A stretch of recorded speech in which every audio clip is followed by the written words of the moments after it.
how did you go about choosing your course and college? And could you also tell us a couple of good colleges to do? Because see, there might be a lot of colleges in Canada that must be offering this course, public health course, both of global health as well as public health. So how did you go about choosing your course and your college?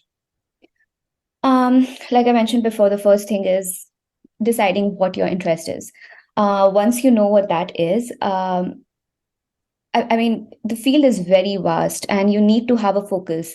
And you need to understand, you need to make a decision on what field you want to work in. So I was looking for MPH with a global health concentration. This meant that I was either looking at a pure MPH degree that offers many different concentrations, one of them being is global health, or I was looking for a direct master's in global health. And since I'd already finalized on Canada, then I was just looking for different college options. And I think there were three universities that were offering this course. That was McMaster's, University of Alberta, and McGill. Um, how it's very difficult when a country has so many universities, so many colleges, and you need to find out which college or which university is offering this degree. So I always used to have an Excel sheet. In that Excel sheet, I had the different colleges or the universities, and I would include the name, the courses they offer, their fees, what is their start date, what is their deadline for application, their world ranking, their program ranking, what are the requirements for their application. And then at the end of all of that, I finalized three that were most applicable to me, that interested me the most, and that I believed would give my knowledge and training the most value. And after I got my acceptances, McGill was a no-brainer because the program was structured and excellent. The faculty was very experienced. They were all working in collaboration with global health organizations or national and state governments. They were conducting relevant and cutting edge research. So it was an absolute honor learning from them. And it's also very important to connect to some of the professors, to connect with alumni or current students and get their review and their feedback on the program. In general, because I was looking at public health and global health, I gave the names of these three universities, but in general, for public health, I would say University of Toronto, McGill University, University of British Columbia as the top three, and then McMaster, University of Alberta, University of Ottawa, and University of Waterloo are some of the good universities. Right. And last thing is, I would always suggest if you're going for a master's degree, get it from a university as compared to a public college, just because of the quality of education that they provide and the faculty that are over there.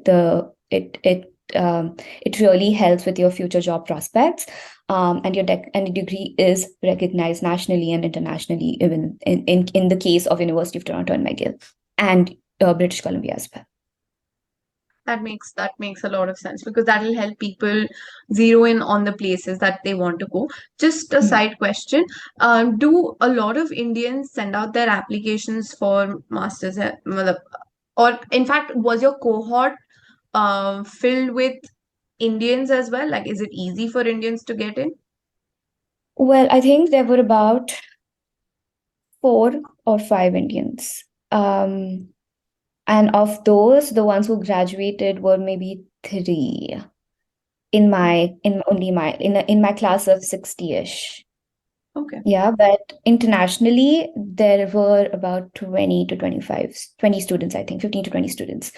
Everybody else was from Canada.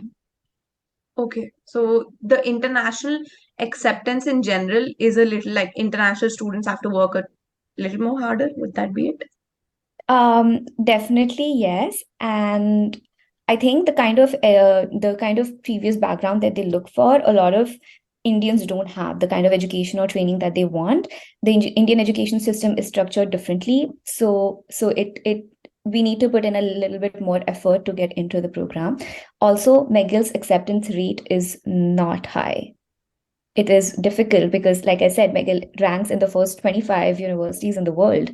So McGill's ranking is high. The acceptance rate is very, very low, and it is difficult to get in. So you need to have an exceptional application to get into the university. That makes sense. That makes a lot of sense. But Mhm. but I would say that in general, in the university, there were a lot of Indians. So undergrads and postgrads together, there were a lot of Indians. And we Okay. have like an Indian Society Association or something like that, Indian Students Association or something like that, where there's like plenty of Indians. So it's not like Indians are not getting accepted. It's just that you have to Work a put little in. harder. Yes. I think we'll move on to the application prospect of it because, like you said, I caught up on that was ki, you need to have a little more like the Indian education system, what they require, and the Indian education system does not provide. So maybe we can, give out some helpful tips on how people can prepare their profile if they're actually serious about getting an MPH from Canada. So we'll get into that soon.